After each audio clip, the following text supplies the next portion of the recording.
Hello guys, welcome to Madhu's flavour lab. இன்றைக்கி நம்ம சேனலில் காஷ்மீரி ஸ்டைல் சிக்கன் மசாலா எப்படி செய்கிறதுன்னு பார்க்கலாம் வாங்க. இதை செய்கிறதுக்கு ஃபஸ்ட்டு ஒரு 1/2 kg சிக்கனை நல்லா வாஷ் பண்ணி எடுத்துருக்கோம். அந்த சிக்கனில் இப்போது 1 டேபிள் ஸ்பூன் மிளகாய்த்தூள், 1 டேபிள் ஸ்பூன் மல்லித்தூள், 1 டீஸ்பூன் அளவுக்கு மஞ்சள் தூள், அப்புறம் இந்த சிக்கனுக்கு தேவையான அளவு உப்பு சேர்த்துக்கோங்க.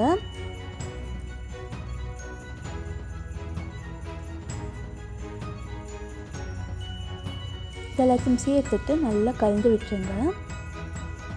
நல்லா கலந்து விட்டதுக்கப்புறமா ஒரு 1/2 அன் ஹவருக்கு மேரினேட் ஆகிறதுக்கு வச்சுடுங்க. 1/2 அன் ஹவருக்கு மேரினேட் ஆனதுக்கப்புறமா ஒரு கடாயில் 5 டேபிள் ஸ்பூன் எண்ணெய் சேர்த்துட்டு இந்த சிக்கன் எல்லாம் சேர்த்து ஃப்ரை பண்ணி எடுத்துக்கோங்க. இந்த சிக்கன் எல்லாம் இந்த ஆயிலே குக் ஆகணும். மீடியம் ஃப்ளேமில் வச்சு 2 சைடும் நல்லா ஃப்ரை பண்ணி எடுத்துக்கோங்க.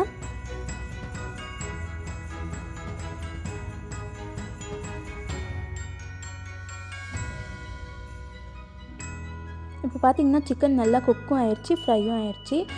இந்த ஸ்டேஜில் சிக்கனை ஆயிலெல்லாம் நல்லா ஸ்ட்ரெயின் பண்ணிவிட்டு ஒரு பவுலில் ட்ரான்ஸ்ஃபர் பண்ணி வச்சுக்கலாம். இதே மாதிரி எல்லா சிக்கனையும் பேட்ச் பை பேட்சாக சேர்த்துட்டு ஃப்ரை பண்ணி எடுத்துக்கோங்க. பார்த்திங்கன்னா எல்லா சிக்கனும் ஃப்ரை பண்ணி எடுத்துட்டோம். லிவர் மட்டும் ஆயிலில் சேர்த்து ஃப்ரை பண்ணாதீங்க, ஏன்னா பிளாஸ்ட் ஆகிறதுக்கு சான்சஸ் இருக்குது. அதனால் அதை டைரெக்டாக கிரேவிலே சேர்த்துக்கலாம். இப்போ அதே எண்ணெயில் ஒரு 2 பெரிய சைஸ் வெங்காயத்தை நல்லா பொடியாக கட் பண்ணி சேர்த்துக்கோங்க. வெங்காயம் நல்லா வதங்கணும்னு அவசியம் இல்லை, கண்ணாடி பதம் வரைக்கும் வதங்கினாலே போதும். பார்த்திங்கன்னா வெங்காயம் வதங்கிடுச்சு. இந்த ஸ்டேஜில் 1 டேபிள் ஸ்பூன் அளவுக்கு இஞ்சி பூண்டு பேஸ்ட்டு சேர்த்துக்கோங்க. சேர்த்துட்டு இந்த பேஸ்ட்டோட பச்சை வாசனை போகிற வரைக்கும் நல்லா வதக்கி விட்டுக்கோங்க. இஞ்சி பூண்டோட பச்சை வாசனை போனதுக்கப்புறமா இதில் 1 டேபிள் ஸ்பூன் மஞ்சள் தூள், 2 டேபிள் ஸ்பூன் மிளகாய்த்தூள், 2 டேபிள் ஸ்பூன் மல்லித்தூள், 1 டேபிள் ஸ்பூன் அளவுக்கு கரம் மசாலா இது எல்லாத்தையும் சேர்த்துட்டு இந்த கிரேவிக்கு தேவையான அளவு உப்பு சேர்த்துக்கோங்க. சேர்த்து நல்லா மிக்ஸ் பண்ணிவிட்டு நம்ம சேர்த்த மசாலாவோட பச்சை வாசனை போகிற வரைக்கும் வதங்கட்டும். பார்த்திங்கன்னா பச்சை வாசனை போனதுக்கப்புறமா இதில் கொஞ்சமாக சுடு தண்ணி சேர்த்துக்கோங்க. சேர்த்து இன்னும் ஒரு 2 மினிட்ஸ்க்கு நல்லா வதக்கி விட்டுக்கோங்க. இப்போ 2 மினிட்ஸ்க்கு அப்புறமா 3 பெரிய சைஸ் தக்காளியை மிக்சியில் சேர்த்துட்டு நல்லா பேஸ்ட்டாக அரைச்சி சேர்த்துக்கோங்க. அதுவும் சேர்த்துட்டு நல்லா கலந்து விட்டுட்டு எண்ணெய் பிரிஞ்சு வர வரைக்கும் வதக்கி விட்டுக்கோங்க. பாருங்கள், இந்த அளவுக்கு எண்ணெய் பிரிஞ்சு வரணும். இந்த ஸ்டேஜில் இந்த கிரேவிக்கு எவ்வளோ தண்ணி வேணுமோ அவ்வளோ சேர்த்துட்டு அட்ஜஸ்ட் பண்ணிக்கோங்க. சுடு தண்ணி சேர்த்துக்கோங்க. சுடு தண்ணி சேர்த்து நல்லா இந்த அளவுக்கு கொதித்து வரணும். இந்த அளவுக்கு நல்லா கொதித்து வந்ததுக்கப்புறமா ஒரு தடவை நல்லா மிக்ஸ் பண்ணி விட்டுட்டு 4 டேபிள் ஸ்பூன் தயிர் சேர்த்துக்கோங்க.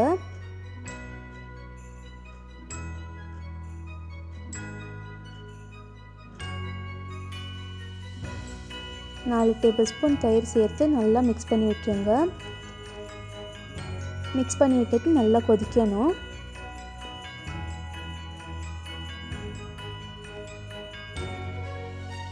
இப்போ நல்லா கொதித்து வந்திருக்கு.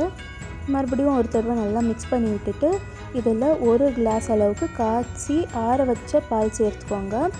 இந்த கிரேவிக்கு தேவையான அளவு சுடு தண்ணி சேர்க்கும் போது கொஞ்சம் கம்மியாகவே சேர்த்துக்கோங்க. ஏன்னா நம்ம இந்த ஸ்டேஜில் பாலும் சேர்க்கும் போது இன்னும் கொஞ்சம் தண்ணி ஆகும் கிரேவி, அதனால கொஞ்சம் குறைவாகவே சேர்த்துக்கோங்க. பால் சேர்த்துட்டு நல்லா கலந்து விட்டுட்டு இந்த அளவுக்கு நல்லா கொதித்து வரணும். நல்லா கொதித்து வந்ததுக்கப்புறமா நம்ம ஃப்ரை பண்ணி வச்சுருந்தோம் இல்லையா சிக்கன், அதுவும் சேர்த்துக்கோங்க. அப்புறம் லிவர் நம்ம எடுத்து வச்சுருந்தோம் இல்லையா கிரேவியில் சேர்க்கலான்னு, அந்த லிவர் அப்புறம் ஃப்ரை பண்ணி வச்சுருந்த சிக்கன் இது எல்லாத்தையும் உள்ளே சேர்த்துடுங்க. சேர்த்துட்டு நல்லா கலந்து விட்டுருங்க. நல்லா கலந்து விட்டுட்டு ஒரு தட்டு போட்டு மூடிட்டு லோ ஃப்ளேமில் ஒரு 10 to 15 மினிட்ஸ் நல்லா குக் ஆகட்டும்.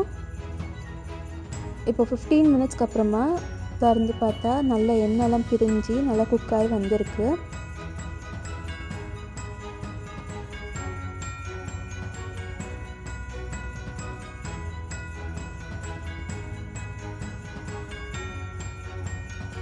பாருங்கள், கிரேவி எவ்வளோ நல்லா வந்திருக்கு.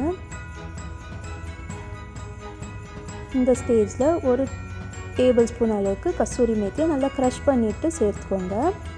சேர்த்துட்டு நல்லா மிக்ஸ் பண்ணி விட்டுட்டு அவ்வளோதான், காஷ்மீரி ஸ்டைல் சிக்கன் மசாலா சூப்பராக ரெடி ஆகிடும். இதை வந்து ரோட்டி, சப்பாத்தி, அப்புறம் பரோட்டா, தோசை, ரைஸு இது கூட எல்லாம் வச்சு சாப்பிட்லாம். சூப்பராக இருக்கும். நீங்களும் இந்த ரெசிபி வீட்டில் ட்ரை பண்ணி பார்த்துட்டு உங்களோட ரிவ்யூஸை கமெண்ட்ஸில் சொல்லுங்கள். உங்களுக்கு இந்த ரெசிபி பிடிச்சிருந்துச்சுன்னா மதுஸ் ஃப்ளேவர் லேப்க்கு சப்ஸ்கிரைப் பண்ணிக்கோங்க. தேங்க்ஸ் ஃபார் வாட்சிங்.